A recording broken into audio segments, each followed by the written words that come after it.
Hey everybody, it's Ethan here from 2 Minute Studios, and today in this episode of Absolutely Photography, I'm going to teach you how to get a deal on a film camera. So let's go. 2 minutes. Now, you might be tempted to first look online for a new film camera. And while you can find some deals online, most of the time, especially with lower end and beginner stuff like these cameras, this SLR and this point and shoot, you'll usually find them for overmarked prices that you'll end up paying on them. And that's because other people see how much people are willing to pay for them, and usually you cannot get a deal on cameras like these. Now, when it comes to other places such as thrift stores and garage sales, it's more of a hunt, and you're actually more likely to get a better deal on some cameras and better finds for better prices. Now, I want to give you some tips of mine that I use when I'm out thrifting or hunting for cameras at garage sales. So let's get right into that. Now, my first tip for you guys is to definitely bring some batteries or a little bag of batteries with you when you're hunting for new film cameras, especially point and shoots, but also for SLRs. A lot of these, especially point and shoots, require batteries to even work. Now, AA's are really helpful, but especially do bring some coin batteries with you as well, especially if you're an SLR hunter. And there are also CR123As, which are kind of like AA's except a little bit shorter. It also wouldn't hurt to bring some AAA's or whatever other small batteries you can find, as a lot of these cameras do take some fairly niche batteries. Now, without these batteries, you might not even be able to see if your point and shoot works. But I'd say about 90% of SLRs like these will work without them. It's just their light meter, aka the way that it tells you how to expose your shot, will not work without a battery. My second tip for everybody is to make sure that the shutter fires and also that the flash goes off as well. This is usually a good sign that your camera's working and doesn't have a stuck shutter, which is a major problem, especially if you're buying low-end cameras and you don't really want to pay a whole ton of money to make sure that they work. So on most SLRs, if you want to make sure that they fire, pull this winder back, let it go back, and then fire the shutter button. And if you see that curtain went up, that means that it's working. Now, especially what you want to do with these cameras as well to make sure that there's no delay with the shutter is to test them at different shutter speeds. So you can twist these knobs on here, most cameras have them, and that'll let you adjust your shutter speed.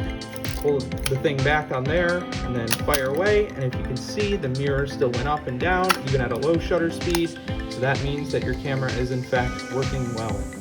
Now with point and shoots, it's a little different because everything's automatic, but you're going to want to load your batteries in there and make sure that the flash goes off. I'm not going to do it because I actually have a roll of film in here and I don't really want to waste any more shots because I did it in an extra take and I wasted some film on there.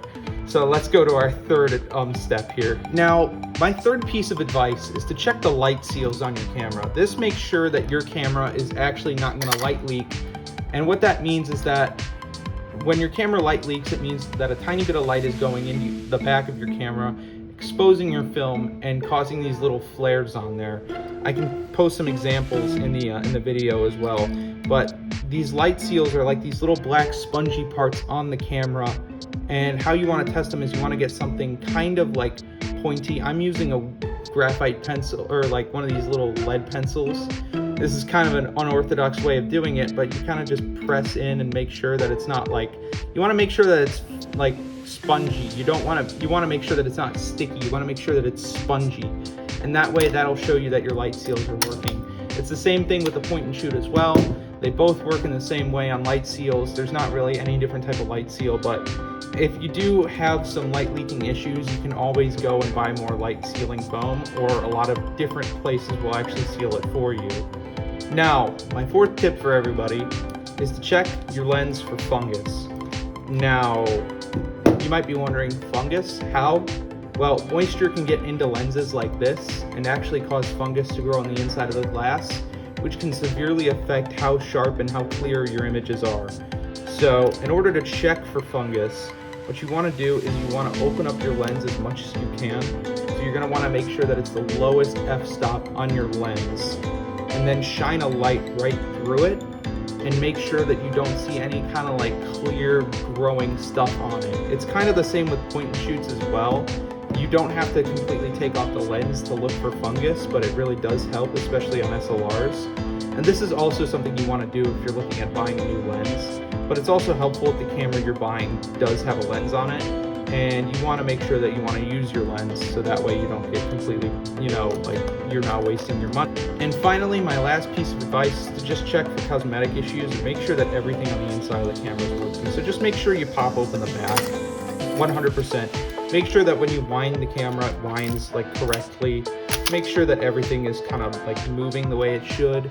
Make sure that there's not like pieces falling out of it, and make sure that like parts aren't like starting to rust, and just make sure that your camera is working well.